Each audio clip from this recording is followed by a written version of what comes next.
You're listening to Slick Talk, the hospitality podcast, a podcast for those who are in and around the hospitality industry who love, live, and breathe what they do.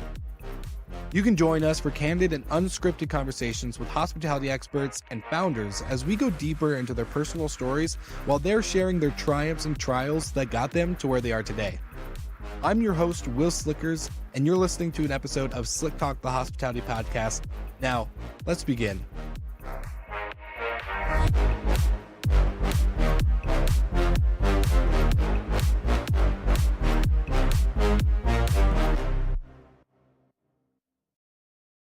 Okay, Kelsey, we're back.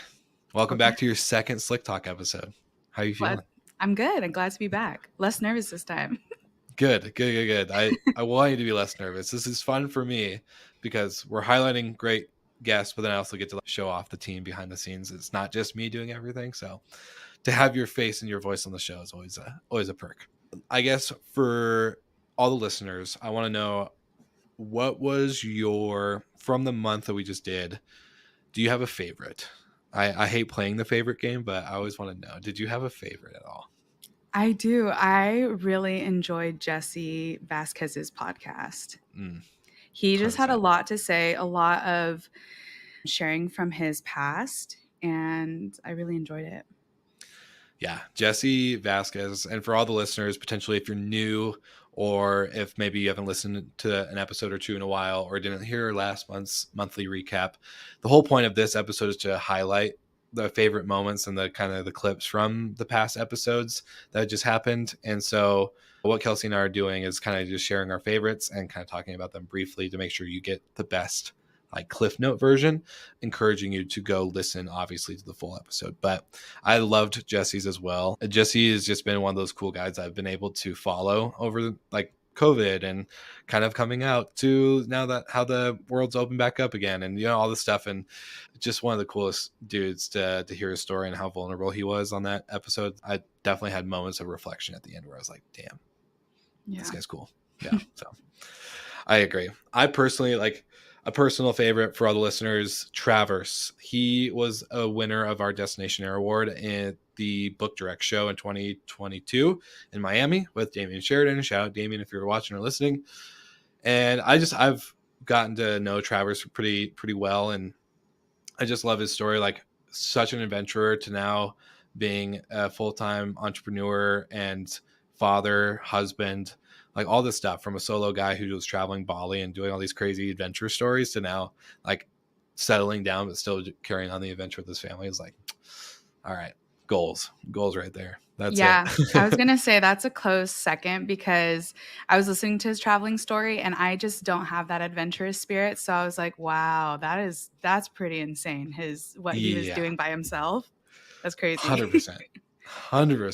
I lived in Mexico last year for a month, and I never left the certain comforts. I was like, I'm not doing that type of adventure. I'll adventure a little bit, but not enough to have someone teach me how to do a boat and then just go down this Amazon river.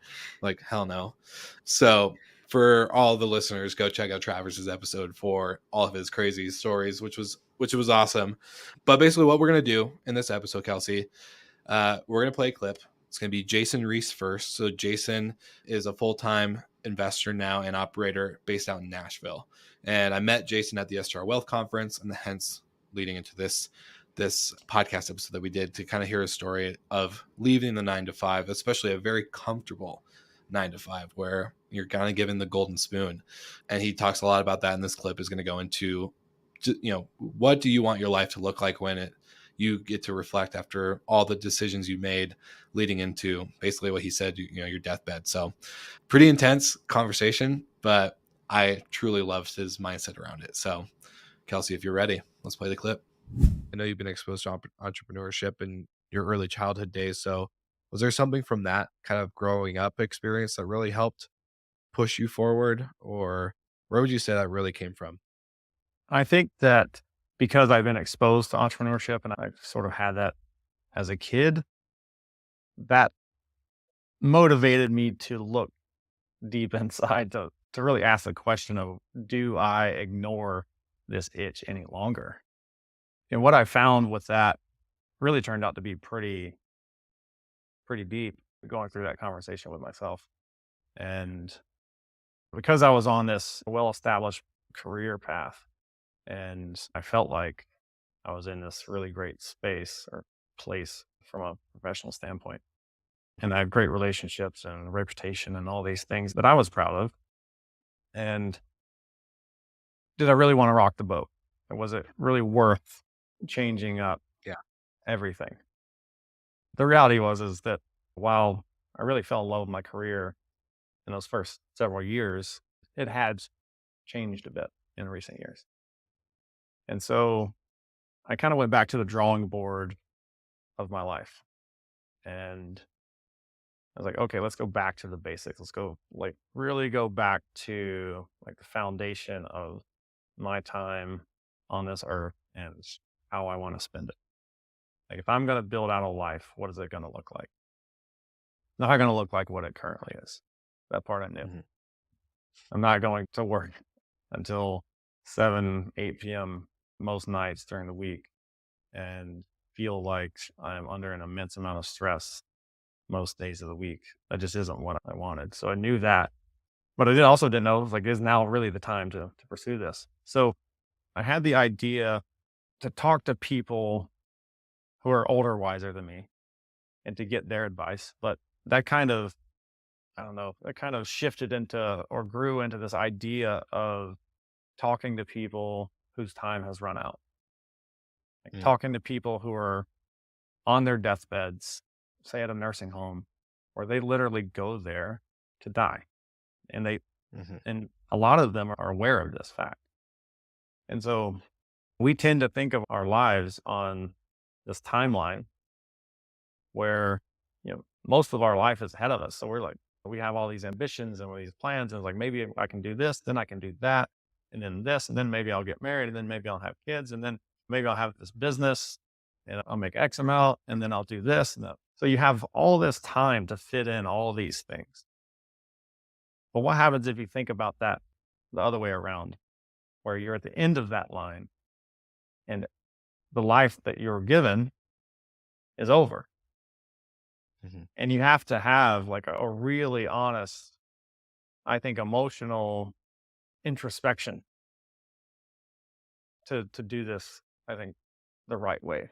Because if you don't evoke some kind of emotion, like thinking about it, like even just getting chills or like feeling like it's a heavy subject, then you're probably not doing it right. Because we only get one life, right? And if we are on our deathbed or in the place that we know we're going to have our last breaths, and we're able to talk to ourselves and say, wow, that was it. That was the hand I was dealt. That's the hand that I played. I want to be able to look at that in retrospect and know that I left it all on the table. I did the things that I wanted to do, the things that compelled me to do them, so that when I die, I can truly rest in peace. I don't Mhm. want to feel like I missed out because I was scared to do something, because I was uncomfortable. And so that conversation with myself led me to, I didn't have to go to the nursing home to interview these people because I knew what the answers would be. And it's pursue what it is that you want to pursue. And at the end of the day, if it didn't work out, if I failed, first off, who cares? Second off, if it didn't work out and I went back to my old line of work, this experiment is just a blip Yeah. on the timeline. So the fact that you've like, or that we want to try and make an argument for not doing something that takes up maybe 1 to 2% of your life's timeline, and you think that's enough reason to never find out. A lot of people think that way. And I mean, I did for a while, but a lot of people are scared to take the risk and to fail. But instead of asking what happens if I try and fail, ask what happens if I try and I don't. And so when you think about life and some of those things in those different perspectives, I think that it can really help put things in perspective for people. If there's something, whether it be Airbnb or some other venture that they just have interest in. I mean, I just encourage everybody to really put things into perspective and prioritize and ultimately execute. Kelsey, I need your thoughts right out the gate. What also, you, for the listeners, you picked this clip. You picked it personally. So I want to know. Yeah. Give me the thinking. It evoked a lot of self-reflection, and the main theme in what he was saying is YOLO, basically, and what do you want? I always think about that because a lot of times, like back in school, we visited senior homes and it was just very sad. And then it makes you think, what did they do in life, or do they have any regrets? I love listening to like my grandma's caretaker, and she tells me that she has regrets. And I'm like, really, you do? What is it? So I love learning from like older people, but just like taking a look into your life, even if it is uncomfortable. Are you happy with where you're at? And do you need to reassess and reevaluate and change things around to be on the path that you ultimately want to live? Yeah. I think like sometimes comfort brings this sense of, I don't want to say delusion when we don't pay attention, but maybe puts on blinders and we just kind of get into this rhythm, right? And sometimes being uncomfortable and making decisions and changing your whole trajectory can really be really, really, really good for you. And I wrote down in my notes, just for something I said, is I would rather try something and fail than not try something and potentially could have succeeded, because at the end of the day, if you fail, who cares? Yeah. One thing I'm learning through business, especially like my first business was a complete failure. Like I got cars repoed. Like it was not a good situation to like where we are today with HFM and everything else going on. I think there's more people out there that want you to succeed than anything. So you should just try, because there will be people that support you. And if they don't support you, they're probably just giving you sound advice. Hey, this is probably a bad idea. Yeah. It's probably just, you need to rethink about the decision instead of the one that you're currently on. So that was a big takeaway from you. I liked that moment with that one. All right. So back to Jesse. In this clip, I won't give it away, but I think it goes in a similar theme with Jason, right? Like at least trying. So I want you to play it for all the listeners.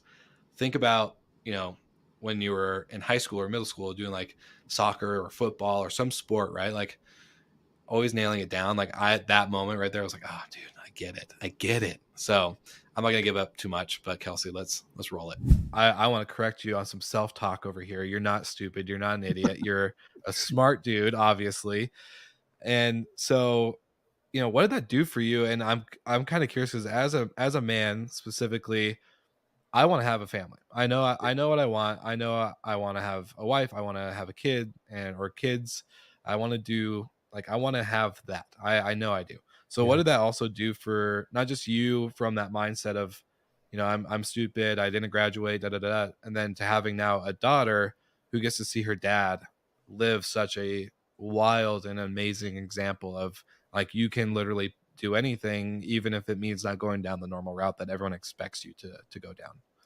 Yeah, well, I think having my daughter woke me up to realize, like, it's not about me anymore. Because just like a lot of us, and even people that are, that have kids, like it's about them a lot of the times. And once my daughter was born, like, I realized, like, if I can't take care of myself, how am I going to take care of this other little human? She's relying on me. She's dependent on me. Again, this is going back to the childhood. My parents, my dad worked his ass off his entire life, like got a degree. He's one of the only kids out of 10 to get a college education. So that was the other thing too, is like my dad was this like formal brain, like super smart guy, like knew freaking Jeopardy, all the answers. Like he was one of those kind of guys. Like you're just like, how the fuck does this guy even know this stuff? and then for me to not go that same route of going to college to do all those things. So that already put me in a mindset, like I'm probably not the right person to like do these things. I'm not going to be able to do that. I'm going to rewind this a little bit. I skateboarded a lot in my childhood. And if you guys are familiar with skateboarding at all, or anybody understands that, it's like you do the same thing over and over and over and over and over again, where you're just trying to land like one trick. If I didn't have that like mentality of trying to do something and failing and continuing to do it hundreds of thousands of times, like I think that was such a big part of the growth for me, is being able to do something over and over and failing and then landing it and then moving on to the next one. That was a skill that I learned. And that anybody that was in sports has the same mentality, right? It's the same kind of thing. But I think there's something about failing so many times and then finally sticking it, landing it, whether that's a movement an inch different on your foot path, or your, a your foot weight on a different part of the board at a certain time. It's just those little tiny movements are incremental, and that's what makes you land that trick eventually over time.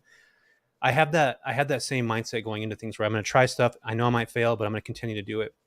So once my daughter was born, I was kind of like that kick in the ass. It's like, dude, you got to figure stuff out. You got a job right now. You see where this David Spade lookalike guy is walking around driving these BMWs, high-fiving everybody. Everybody loves them, and then having that, like, I want to do that kind of thing. And what's a skill that one dude had? And he was able to have people know, like, and trust him. And I think if there's anything that anybody can do, like one thing that you can, like, the one skill is be able to have people know, like, and trust you. And I know that probably sounds like, how do you do that? Well, if you just read one book, How to Win Friends and Influence People by Dale Carnegie. If you just have that one book and you study the crap out of that book, and that's the only book you're able to read, that's literally the one skill that you need to be able to build like a fantastic business. It doesn't matter what you're going into, because it's going to teach you how to connect with people. And I think that is so, so important. Okay. So you also, actually, I'm just going to say, you picked all of these clips, and Yes. I'm very happy that you did, because moving has been crazy. So this has been a huge help. Appreciate you so much. I want to know, like, why this clip out Jesse, because he also had a couple interesting, moments of reflection through his childhood and other stuff. So let's dive in. Give me your thoughts, Kelsey. I really liked his skateboarding analogy, and I'm not into skateboarding, but I can understand. I did sports my whole life growing up. So just going and going until you land this one trick or until you accomplish this one thing. And I think it relates again to Jason Reese's, in that you can get into all these different things as long as you just try and you keep going at it. One day you're going to be successful in something, even if it's just like a little bit of it or part of it. If you just keep going, you'll get there. Yeah. I just saw a post today. It's like, it's never too late to start.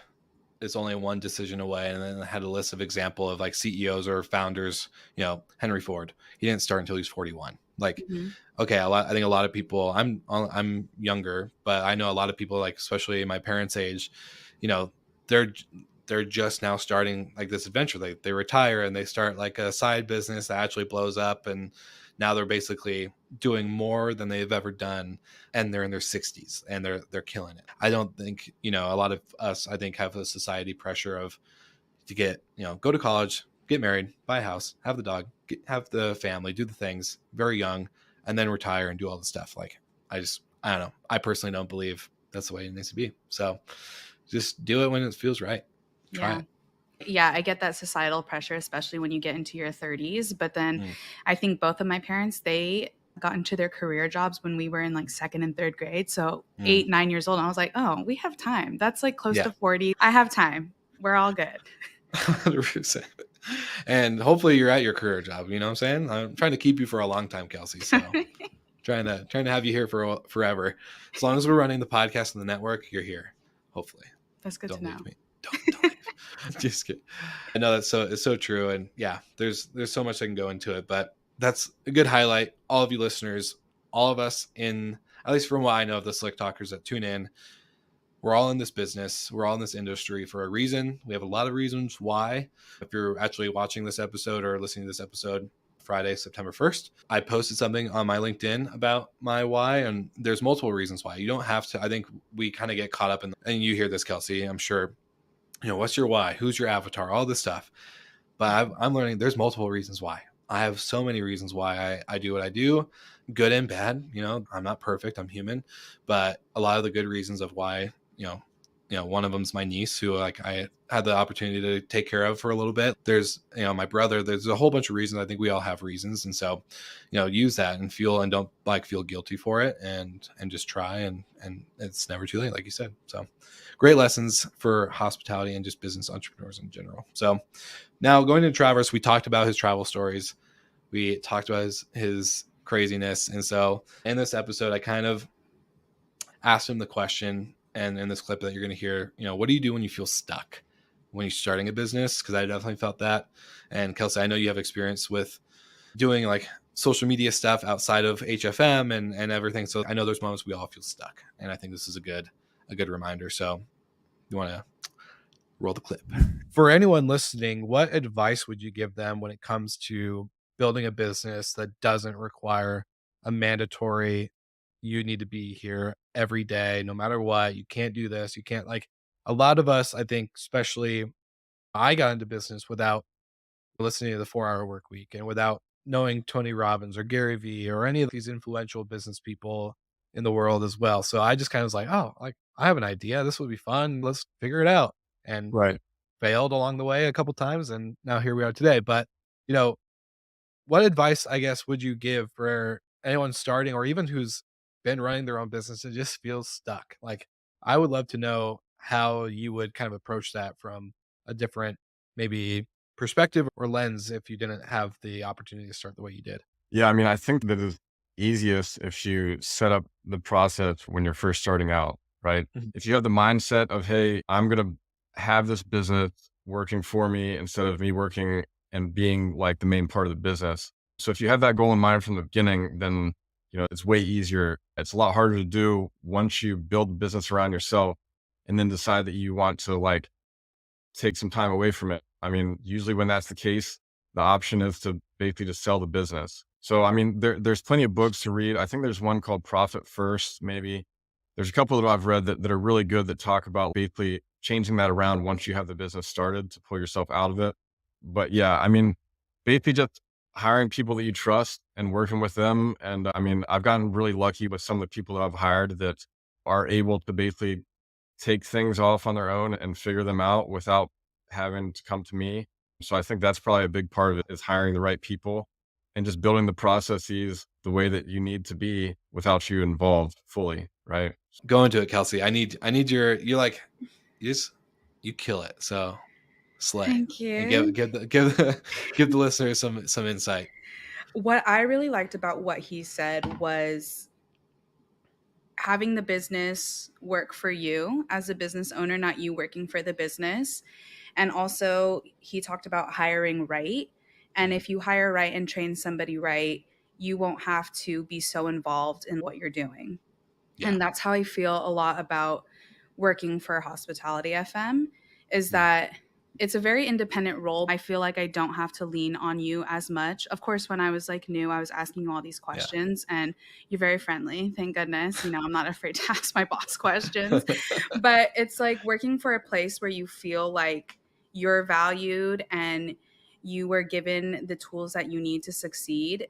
I don't have to lean on, my boss too much. And I feel like on the flip side of that, you want to have the trust in your workers. So I feel, just having what he said, the business work for you and you're not so stressed out about micromanaging everything.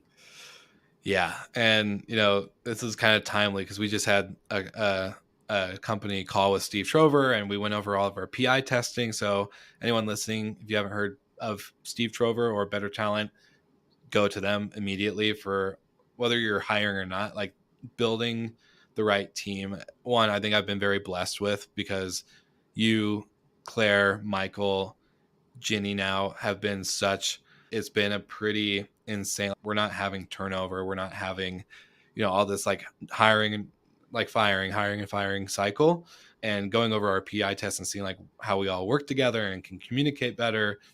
I never had that as a job, and I think it's just so important, as Steve said on our team meeting today, was more of, the right people in the right seat. Like, you could be a salesperson for 16 years in the business and find out that you're actually better to be a product subject expert and helping the salespeople close deals better. Who would have thunk that? So I think what I'm learning with you, and you kind of got baptism by fire, because it was like, I think the way I remember it, you went on your honeymoon. You had your wedding, your honeymoon. By the time you got back, I was off to Barcelona and then Florida, a week later, or the day after I got back from Barcelona. So like, I wasn't able to like, all right, Kelsey, on board, and let's go over all the stuff. And I kind of had to rely on the team. So thankfully, it was so nice. I think that was an aha moment for me, just personally within the business. I've never had like that freedom, but also as a founder or a CEO or whatever the title we want to give myself, I'd never want to be like a micromanager. I already have too much on my plate as is. I don't like want to like chase after people. And so it's just been, I'm very thankful for Steve helping us like go through the PI, but then also for the team and like the ability that we've been able to have with each other to be very independent, but come together and collaborative on the big stuff. So yeah, just thankful for you guys, it's been a blessing. When I describe this job to people, they're like, wow. And I'm like, yeah, I feel like I work for the company that I would have wanted to run too. Like you set this company to be like the best place that you'd want to work too.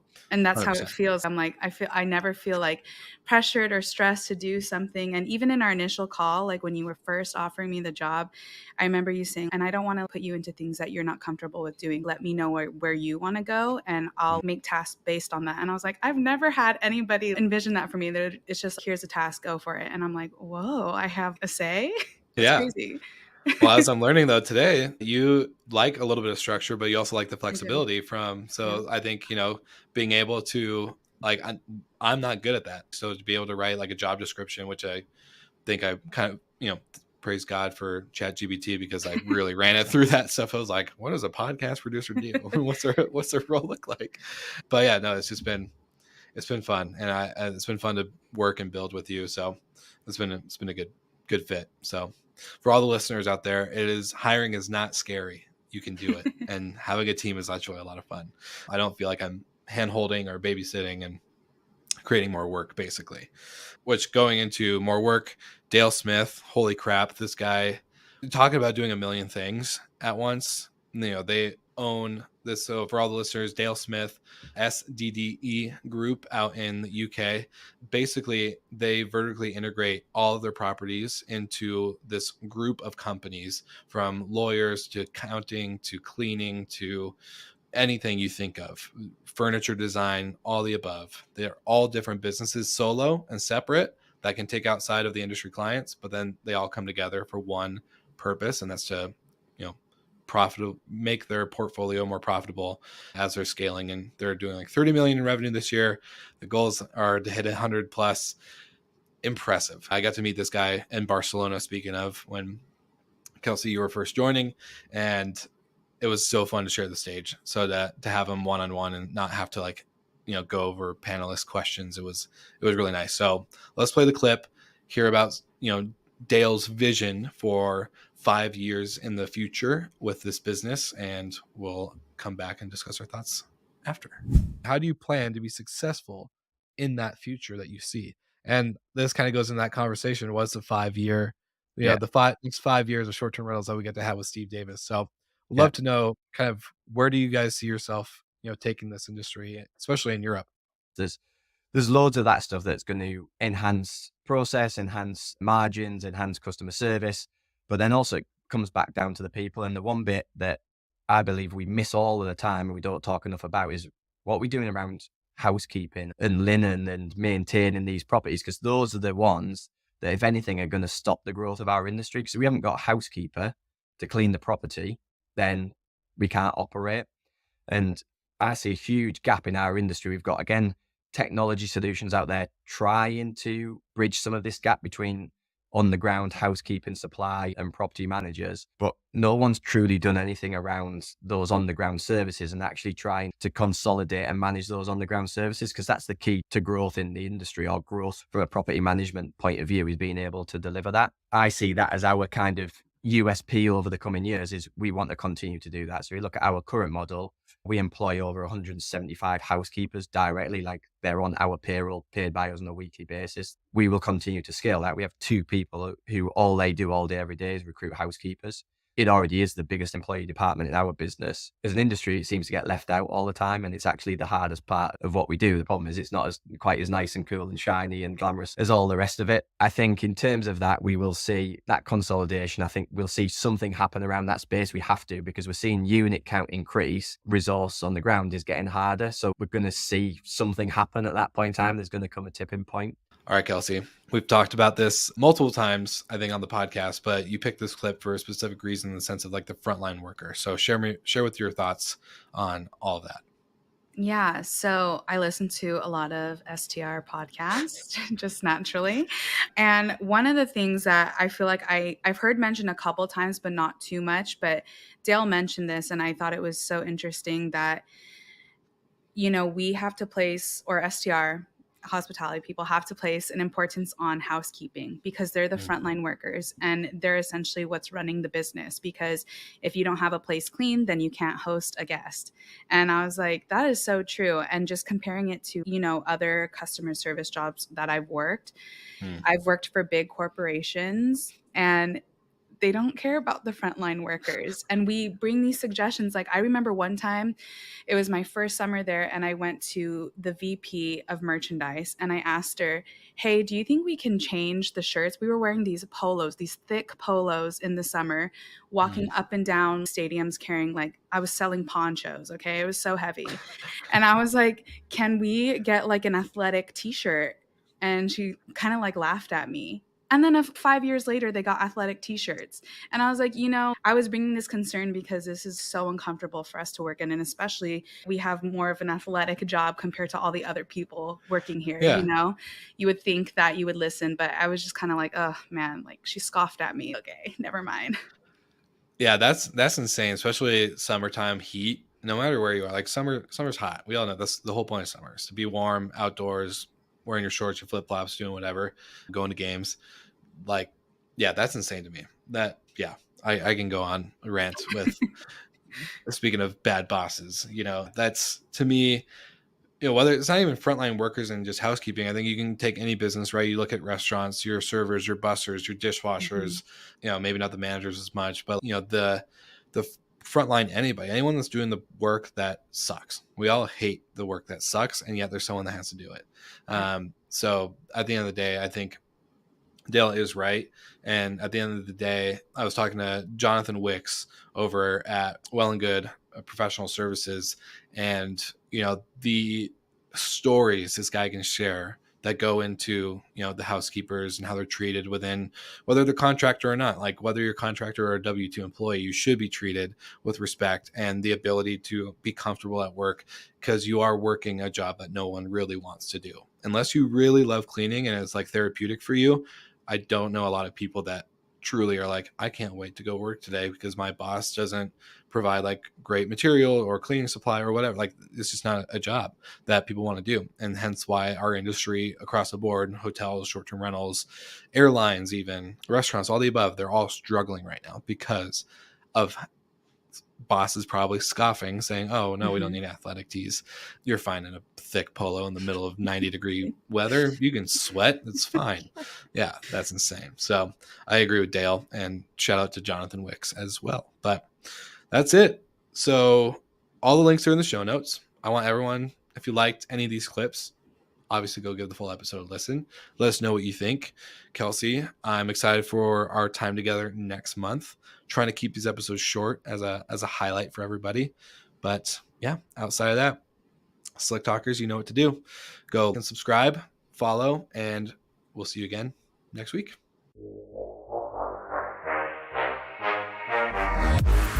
Thank you so much for listening, and thank you to our show partners for making Slick Talk, the hospitality podcast, possible. We hope you enjoyed the show, and we would love to connect with you outside of the podcast.